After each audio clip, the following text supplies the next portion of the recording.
Olá, caros alunos, tudo bem com vocês? Estamos iniciando mais uma semana de trabalhos e hoje na nossa aula de matemática a gente vai estudar um pouco sobre razão e proporção. Mais precisamente somente sobre razão e proporção vai ficar para a próxima aula, tá certo? É um assunto fácil, é apenas conceito, vai ser bem rápido, mas fiquem atentos às explicações e ao final da videoaula tentem responder as questões propostas que estarão aqui no grupo, tá certo? Então vamos lá para a nossa videoaula de hoje.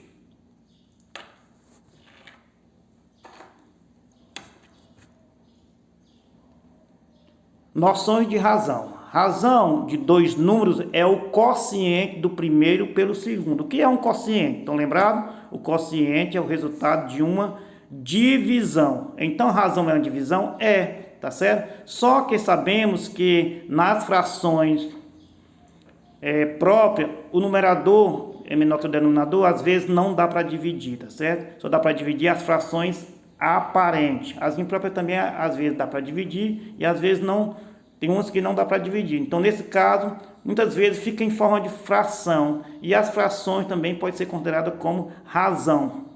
Aí como mostra os exemplos, a razão entre 5 para 10, tá certo? Observe aí que fica em forma de fração, que a gente vai chamar de razão. Ela está simplificada, o 5 foi dividido por 5, que deu 1, e o 10 também foi dividido por 5, que deu 2, então ficou 1 meio, tá certo? Lembrando que a simplificação de frações se dá pela divisão do numerador e o denominador por um mesmo número, sempre tem que dividir por um mesmo número, e no caso essa fração aí foi dividido por 5. Vamos ver um outro exemplo, a razão de 10 para 5, observe aí que aí já é uma fração aparente. O numerador dá para dividir pelo denominador. Nesse caso, o resultado fica 2, tá certo? É um número inteiro. A razão representa um número inteiro. Os termos de uma razão recebem nomes especiais. Agora sim, vamos chamar mesmo a fração, o quociente, apenas de razão. Na razão, 2 está para 7. O numerador, que é o número que fica em cima, é chamado de antecedente.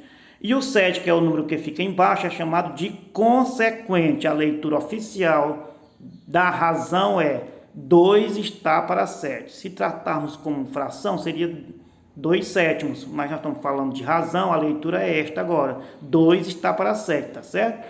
Onde na fração o número de cima era chamado de numerador, agora vamos chamar de antecedente. E o número de baixo era chamado de denominador, agora passaremos a chamar de consequente, tá certo? Isso são noções de razões. Bora ver aqui um exemplo. Considere as situações a seguir. No treino de vôlei, tá certo? Aí tem uma situação real. Uma garota diz: ela está em um bom dia. A cada 10 saques, Cláudia acertou 9, ou seja, a cada 10 que ela sacou, ela acertou 9. Nesse caso, podemos fazer uma razão do número de acerto para o número de saque.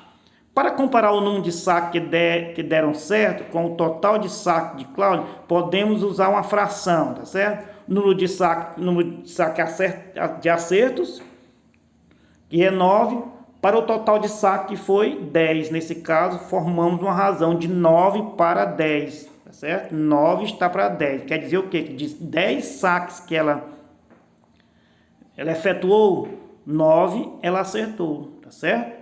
Fazemos mais ou menos desse jeito. Se fosse dar um outro exemplo, numa sala de aula. Na sala de aula tem 30 alunos. Desses 30 alunos, 18 são mulheres. Então, se a gente fizer uma fração do número de mulheres para o número de alunos, ficaria como? Montaremos uma razão de 18 está para 30. E ainda poderíamos simplificar, tá certo? Por 2, que daria por 3, tá certo? Que daria 6 está para 10. Tá certo? Então é mais ou menos assim que a gente monta uma razão. É apenas noções simples, tá certo? A leitura, os termos e como montar. Se fosse um outro exemplo do dia da semana, nós temos o dia da semana 7. Qual é o dia da semana que começa com a letra D? São quantos? Somente um, o domingo. Então, se montarmos uma razão do dia da semana que começa com a letra D para o número de dia da semana, seria quanto? 1 está para 7. Tá certo? Então, como eu falei para vocês, era um assunto bem rápido, bem simples, bem breve. Caso vocês queiram, podem pesquisar outras fontes, procurar outros vídeos sobre razão e proporção do YouTube para enriquecer os conhecimentos de vocês, tá bom? Então, obrigado e até a próxima videoaula.